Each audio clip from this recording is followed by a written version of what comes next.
conduct our final flight in an aircraft that has served for over 50 years. She's flown honorably, brought many of us home from the battlefield, but most importantly, been there to get ground forces out of harm's way. The last time I was here in 2004, I was a troop commander and we got rid of the 58D out of the 3rd ID at the time. But at that time, we supported a lot of ground units down there at Fort Stewart. After we did our flyaway, there was no pomp and circumstance to it whatsoever. But a lot of the ground commanders came to me and said that they wanted to recognize the aircraft departing. So this time we decided to just do a overflight of Savannah area, Tybee Island, as well as down to Fort Stewart, Georgia, for numerous reasons. The first one is just to thank the community for their support over the years. The second one would be to make sure that the ground units know that we've always been there for them and we want to recognize them one more time. What I think is important for our soldiers is the legacy still lives inside of you. Each and every one of the people that have fought, fixed, worked on this aircraft, refueled it, rearmed it. I'm honored to be able to fly as the senior instructor pilot in squadron to lead our 3 troops on this final mission for the squadron. It's really humbling to be able to do this for these men and women, the finest warriors that I think we have today in aviation. I've been flying this aircraft for 17 years now. It's hard to see it go. It's hard to see us put this aircraft to rest. This aircraft has made a lot of sacrifices. This particular aircraft right here was built in 1970 originally.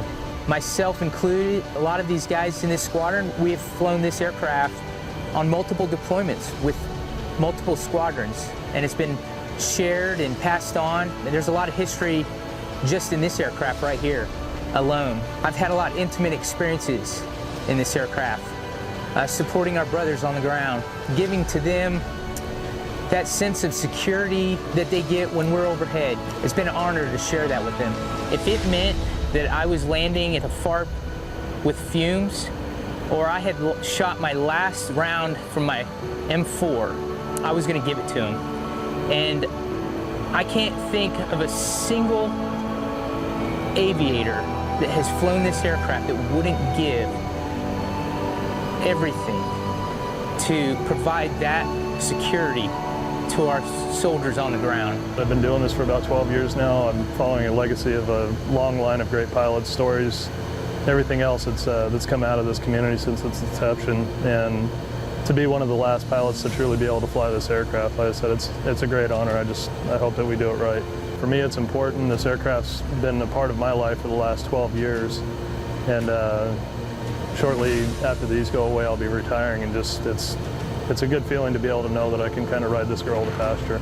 With the cavalry spirit, so a lot of these Kiowa pilots are starting to come back into the Apache airframe. Even though the bird's going away, we still have that spirit of the cavalry soldier that legacy is going to carry on after this and kind of work itself into the next community that they go with. It is an awesome opportunity, and I am so grateful that I've had this opportunity to be a part of this aircraft's history, to be able to fly it, and to have the experiences that I've had.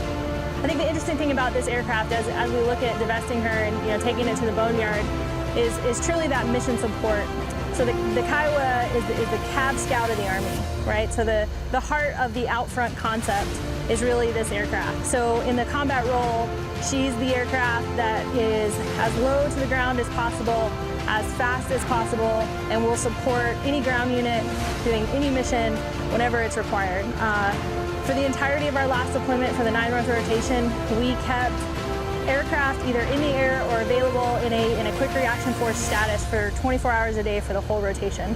This platform is one of the only platforms that's capable of doing that. So when you look at Kiowa pilots and why it's going to be hard for us to lose not just the machine, but hopefully transition that mission to a different aircraft, it really is the relationship with the ground force and the support for the ground force commander that Kiowa pilots have that passion for. In the middle of the flight, I believe between Tybee and Fort Stewart, they're going to be putting flags out of the left sides of the commander's cockpits. It's just symbolic with our squadron commander out front, flying his flag, leading the way, and each subsequent commander putting their flags out, and we'll be seeing all 317 as a whole one last time.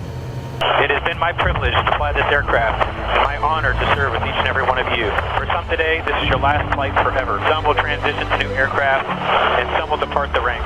But the legacy of this aircraft and this great squadron will always live on inside of you. Unfortunately, we all know some that didn't make it home, and we will recognize one of our own today over Warriors Walk. CW3, James Groves III. We are doing the missing man formation to represent the sacrifices that we've made. Our brothers that we've left behind on the battlefield during the mission. This community has made its sacrifices, and we want to make sure we honor those who have given the ultimate sacrifice. 317 Cav's not going away. This is part of its history. Throughout all of the history of 317, we've transitioned from one type of aircraft to another. We've had Hueys, we've had Loaches. We currently have the Kiowa. To be the AH-64 is going to fill the role of the armed scout. It's just a transition. It's part of its growth. You will always be a member of the cavalry. Damn few have worn the spurs. We will always remain a tight-knit group of troopers, and we will all meet again and share a drink someday on the Shady Meadow Green that we all know as Fiddler's Green.